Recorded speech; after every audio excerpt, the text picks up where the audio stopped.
Hey guys, Ryan here. Please, for the love of all that is holy in the Church of the COD Gods, please stop copying streamers and YouTuber builds, including mine. Let me show you what I mean. According to WarzoneRank.com, this is the most popular Blixen build in the entire game right now. It's not that this build isn't good, it's actually very good in the main basis of mine. However, if you didn't notice, there's no silencer, there's no subsonic, so every single time you fire that gun, you're gonna appear on the mini-map. I don't know who you think you are, I don't care how good you think you are. A third party is the hardest thing to deal with in Warzone, and unless you're just in absolute bot lobbies, you are gonna die to third parties more often than not.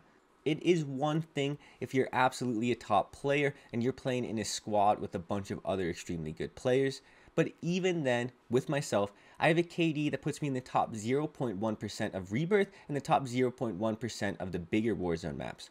I still am always going to run a suppressor or subsonic because it is not fun being third partied. If I want a 20 bomb and a win, why am I just going to be putting myself on the minimap every time I'm in a gunfight using my SMG? There is no point. Why would I do that? All I'm going to do is hampering my ability to win the game, hampering my ability to get high kill games, and just making it a worse situation overall. A very similar thing can also be said for recoil control. A lot of your favorite streamers can use attachments that give them more movement speed, that give them better sprint to fire or ADS times, because they don't need the attachments for recoil because they can just counteract it through skill. The other thing is they're probably playing on PC with the higher field of view than console players, and that's going to make the recoil much less intense. However, I do need to point out, this isn't me saying don't use these builds at all from your favorite streamers. These builds are oftentimes the best starting points you could ever have, and that's how you should use them.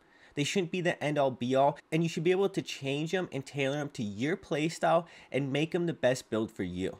When you watch my videos and I'm out there suggesting a build, please do not be afraid to change something on it if you think it's going to be better. Don't be afraid to suggest something to me in the comments, because I know I'm not perfect. I know everyone experiences different things, and because Vanguard has such drastically different attachments than Modern Warfare and Cold War, you get a lot more interesting builds.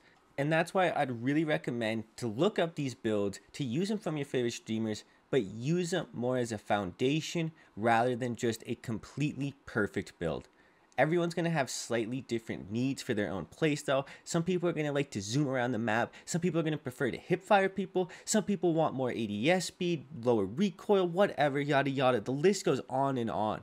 But the most important thing is identifying what's going to be good for you and your playstyle. If you're a more conservative player who doesn't really push things too often, do you really need a gun that has super juiced up movement speed, or would it be a little better to actually have better recoil control? And this is going to really mainly play into my third thing I'm about to talk about, and that's that good players can make any gun look good. I've had 16 kill games for a win in Verdansk with the Dragunov and a Magnum. I'm not kidding, I have gameplay of it. It was super fun to use, it was cool to use, I guess, I don't know, whatever. But it doesn't mean the Dragunov is good. Just because I had a good game and I had a bunch of cool clips with it doesn't actually mean the gun is good. Because I had good positioning, because I had good aim, good recoil control, I was able to make the gun better than it really is in reality. I can use a pistol and probably get a 20 kill game just running around with a single fire pistol. I've done it before with a crossbow, I've done it before with Cali sticks, but that doesn't mean those things are objectively broken in the meta. Just because a good player can have a good game or can make him look good doesn't mean they're actually that good, and the same thing goes for builds. Whenever you watch your favorite streamer or whoever and you're just watching them dominate with that gun or whatever, it doesn't mean that the sauce is actually in their build or whatever they're using. Sometimes the sauce is just the player. I know that's kind of a weird way of putting it, but I genuinely mean that. It's not always just going to be what they're using, it's more importantly how they're using it. As I said, that's kind of a weird way of putting it, but I do really mean it, especially when it comes to different attachments, builds, and guns in this game. Right now, the NZ, the Blixen, the Marco, they are top tier. They're dominating the meta. Every couple weeks or so, there's a new meta in Warzone. We get that. That's not to say those guns aren't good. But I've also dropped 20 kill games with the Modern Warfare MP5 during this whole meta. And the same thing goes for builds. Almost every Blixen build I see says to use hollow point instead of subsonic. I disagree. I understand hollow point is going to give you a slightly higher time to kill in maybe 5 to 10% of your gunfights. I just think the vast majority of your games are going to be more ruined by the lack of suppressor than it is by having slightly better limb damage.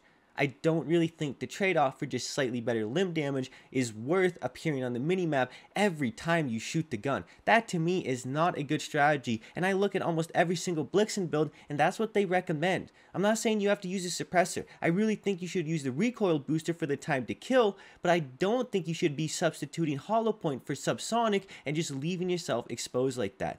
I don't think that's good for your KD. I don't think that's good for you getting wins. I just don't think it's a good practice overall. And it's the same thing, as I said before, applies to recoil, movement, whatever. As I said, this isn't to say don't use any builds from any streamer, from someone like me, JGod, whatever.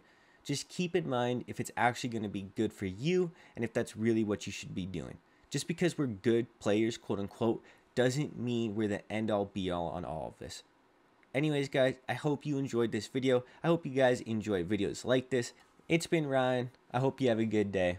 Peace.